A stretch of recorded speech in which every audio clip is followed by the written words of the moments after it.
Hey everyone, this is Andrew, and in this video we're going to take a look at the new Spitfire Studio Strings Kontakt instrument. I have the Professional Edition, and it's a huge new Kontakt instrument by Spitfire. If you don't know Spitfire, they're pretty much the world's best sample instrument maker. They tend to specialize in strings and orchestral type of libraries.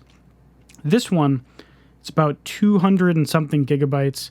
You need about 420 gigabytes free to download it, so it's not a light download at all.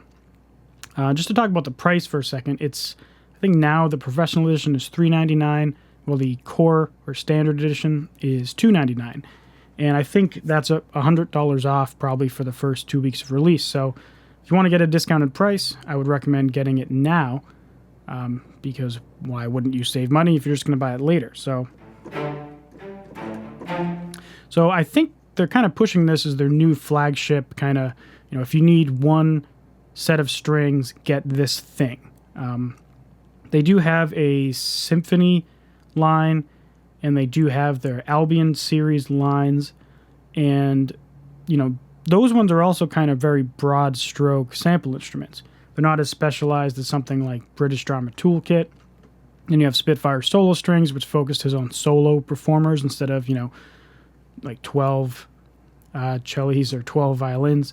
You have, the Albion series, they kind of push, at least Albion 1 is like, start scoring for film and other types of promotional material with this thing. So this is kind of just a gigantic, broad suit, like tons of techniques, and it's recorded in Air Studios, just like, I believe, the rest of these. I'm not sure about British Drama Toolkit. I think the rest of these were in Air Studios, which is good if you're someone who cares about reverb matching rooms.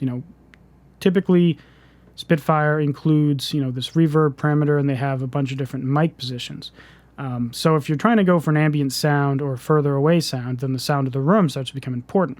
And if you're doing a very dry composition, then the sound of the room might matter a lot to you, because it's going to sound weird if one sounds like it's from this big, spacious, hall, and the other one sounds like it's kind of tightly recorded. So it's not necessarily important for everyone, but if that's the kind of thing that is important to you, then that's good that it matches pretty much most of their libraries. So take a look at the list of instruments you get, NKIs, and this is just the standard list. So you have violins, A through H, you have violas, and then you have cellis, and you have a bass. Now, each of these represent kind of like the big, common things thrown in one. They're kind of like the core common techniques. You can also go in advanced, and you have extended techniques. And it starts to get a little insane here, but if I pop open, let's just say, decorative techniques for, how about violas? And this is 12 violas. Do a replace, loads, and in this case you only get the tremolo. If I go to core techniques, you get specific techniques. You get long, flutando, I can never say these properly, pizzicato, and spiccato. And each of these will have various amounts of techniques depending on which one you load. Loading another decorative. You see this decorative one, the 6 versus the 12. It has longs, tremolo at 150, trills, major seconds, minor seconds, and then 2 other kinds of tremolos. And then the list goes on for those. It gets out of the extended techniques, going to individual articulations, and you get these folders. And then in there you can see the individual articulations for each individual grouping of performers. If I go into legato techniques, you have legato instruments for various, for all the different types of stringed instruments. Other patches, there's these light, economic longs, economic shorts, light resources, time machine. Time machine's pretty cool because it, at least the ones that I opened, gives you access to the shorter techniques, but it allows you to control the actual timing of them. So you see, spiccato, spiccato, spiccato, pizzicato, pizzicato. Again, I'm terrible at pronouncing these. Collegno. I don't know. I've heard them say it, but it's not my specialty. So anyways, that summarizes everything you get in the advanced. You also have this folder of stereo mix instruments, which, of course, is a stereo mix of the instruments.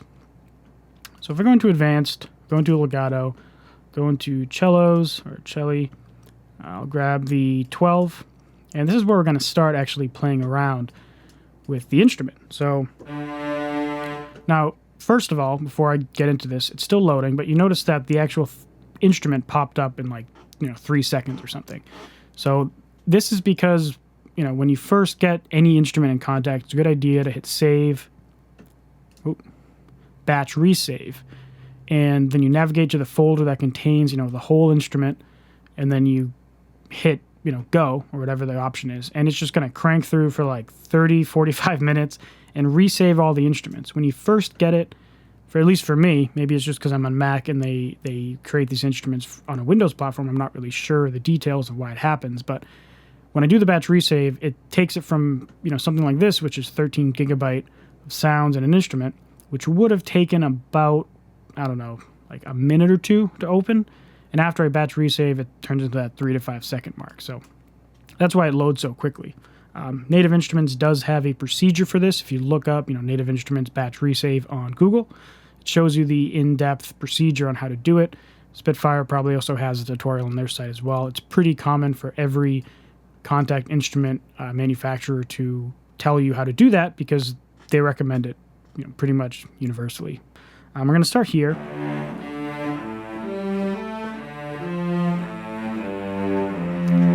And I'm starting at the legatos because I'm very impressed with the legatos. They sound really good. And legato instruments are very hard to do well because, when you're just recording notes, when you hit this button and it triggers a sample, it's just playing that sample. But when you switch between notes,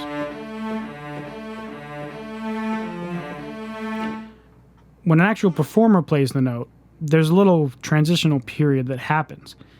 And if you want to get that experience, you have to record every possible transition between every single note. And that's why if you were to poke around at some of these, it's just one articulation, but it's 20 gigabytes or somewhere between 10 and 20 gigabytes per this one legato articulation. And the reason for that, aside from, the fact they have all these samples across 6 different microphone setups, is that every note transition has its own sample. So when you hit one note, if the instrument realizes that then you go to switch to another note while you're holding that note, it's going to trigger that transitional sample. So these things get really big. It's really hard to nail legato instruments in sampling accurately. And they do it in an interesting way. They have kind of like your standard legato.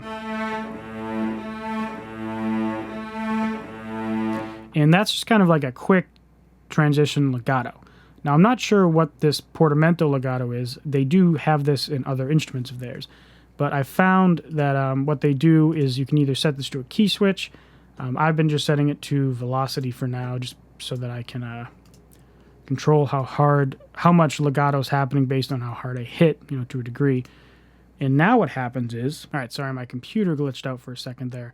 Apparently, it can't handle the screen recording and recording audio and also streaming a gigantic library. So that's fine. But anyways, I have this set up with the Legato Performance for violin celli, and now what I'm going to do is I'm going to the settings here, transpose, and actually I want to transpose the celli down an octave. Oh, and you're going to notice that it's a much longer transition for the violin.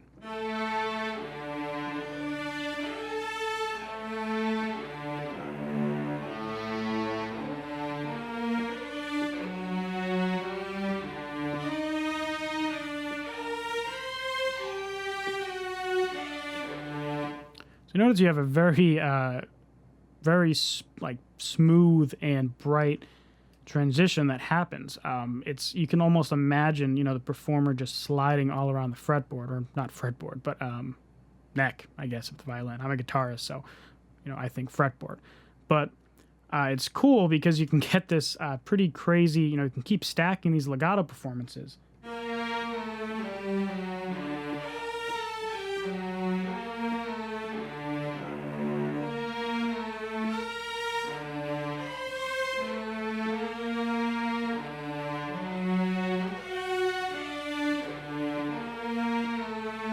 And you get this very huge sound. So that was the first thing that impressed me when I saw Paul's video demonstrating the legato and stacking these octaves. I was blown away. So that's the first thing that really impressed me about this. So hopefully my computer doesn't crash when I go to unload these. And now we're just gonna pop open into the, go up, and I'll go into, I don't know, how about bass? See, this is almost a 12 gigabyte instrument. And don't want legato, let's do pizzicato. I'm going to turn this up so it records a little better.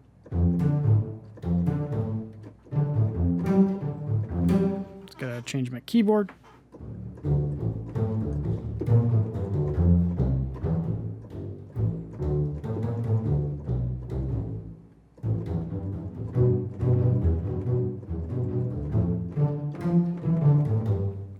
So, of course, it's Spitfire audio. Their samples are always great. So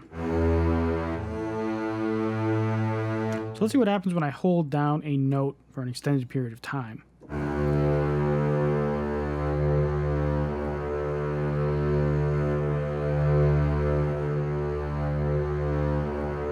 You'll notice that it's a pretty seamless loop that I believe will just go on forever.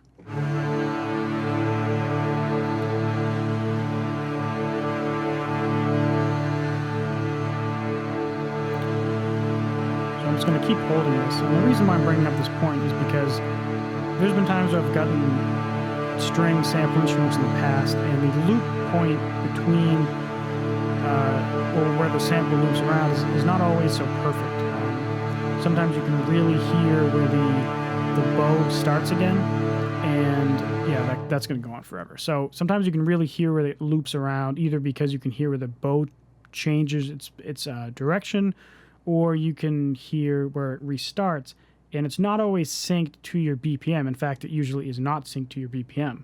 So if you have this very obvious bow sound that happens, it's kind of annoying to get around having that there.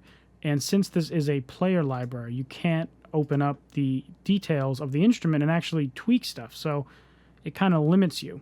I usually don't notice this with Spitfire stuff. However, I did notice it with, I think, British Drama Toolkit. Now, that's not a library that's supposed to be this broad, all-purpose library. It has its own purpose, so sometimes those details add character.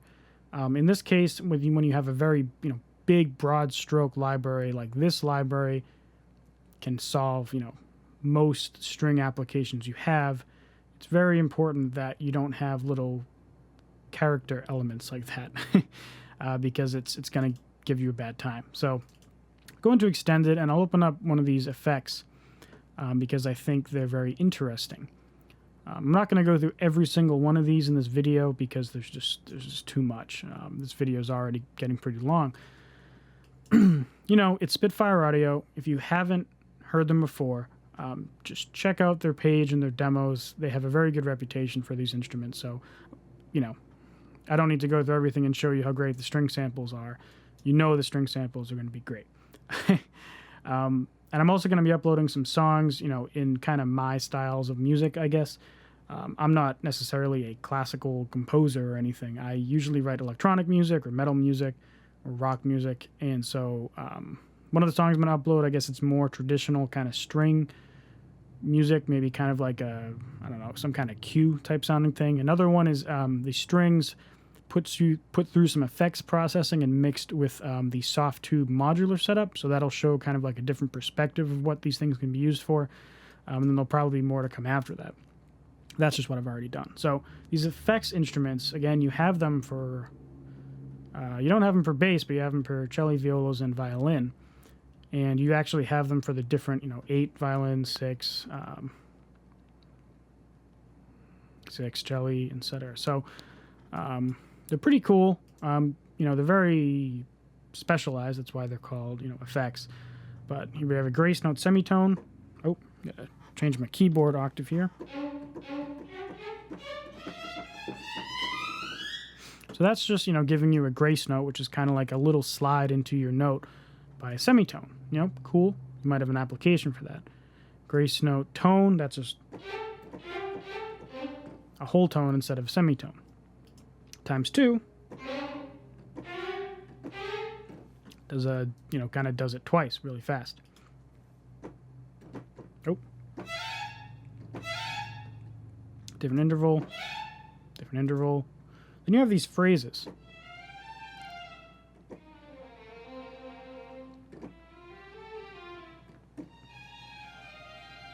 And, you know, this is kind of just little interesting tidbits, I guess, to throw in. If you're already paying, you know, however many people this adds up to be, to sit in a room for a couple days or a week or two or something like that, then you might as well, you know, capture what when they're doodling or maybe have them play some little things. So I don't know where these came from, but I'm guessing it's something like that. Then you have this slide fourth to tonic. Oop. That can be cool. Slide fifth dominant. Gliss.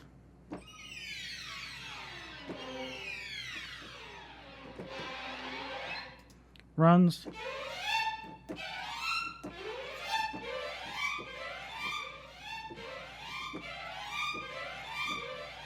It sounds like these repeat over each octave. Maybe not. They're a little bit different. You have these falls.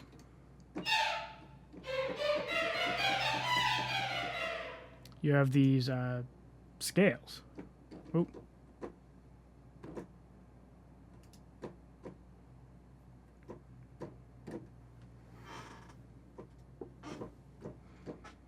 And these seem to do nothing.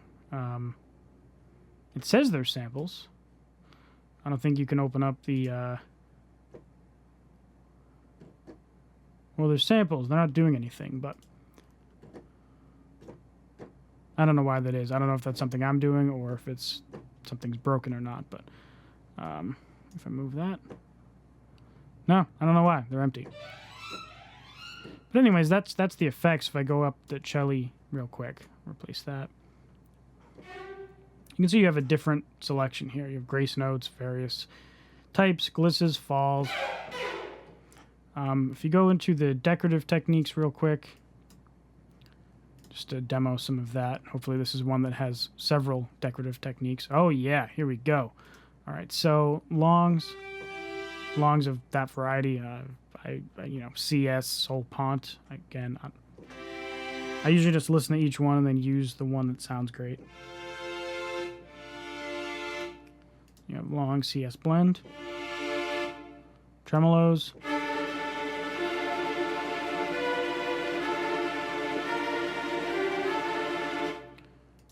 tremolos 150. So interesting. This just says tremolo. This is tremolo 150. I wonder if I change my... oh, I can't change my host tempo while it goes. So I'm wondering if this syncs maybe. 150. I remember them saying something in their videos, their walkthrough videos, talking about some kind of sync tremolo, so maybe that's what this is. I'm running 120 now, and to me that sounds a little slower than this. Wait, let me listen again.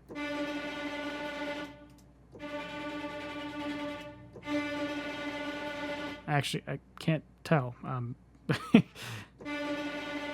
It's so like light and brushed, you almost can't tell where the actual hits are. Maybe that's why it's not BPM'd.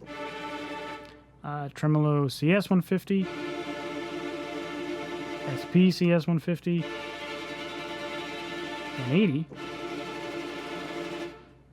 Tremolo CS, sol pont, CS sol pont, trills. Okay, so these are interesting.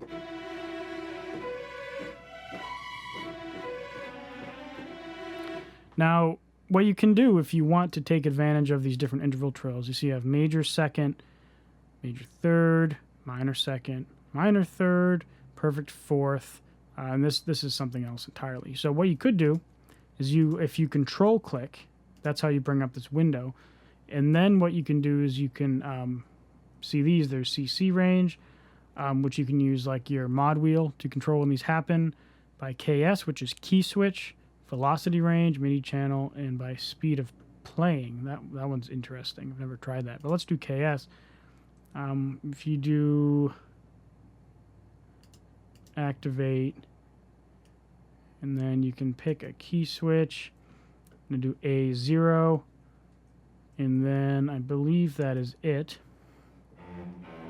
I'm going to move my... So I have that one there. Now if I go here and I do key switch, activate, and then I do B0, click that out. So you see when I click, you can't see that I'm... Oh, there we go. When I click it, it's switching, so...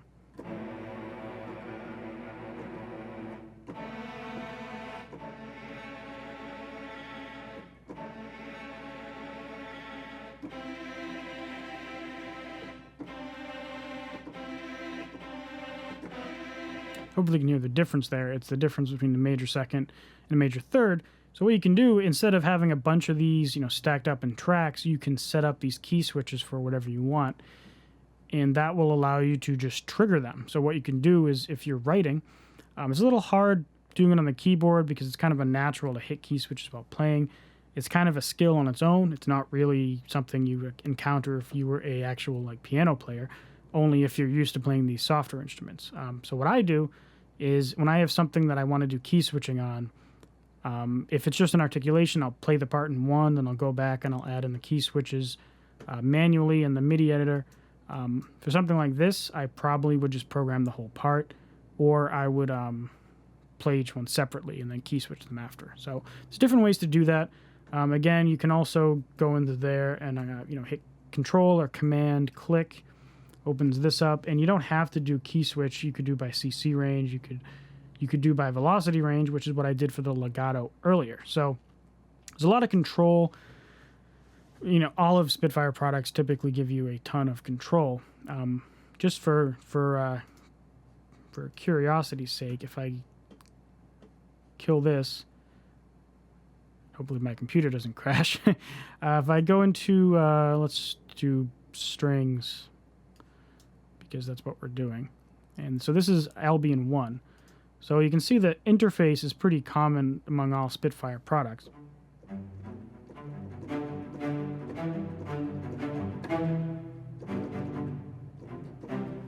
So this is just another one of Spitfire products, but it works in the same principle where I believe if you do Command and Control click, you get that same thing. So that's not new.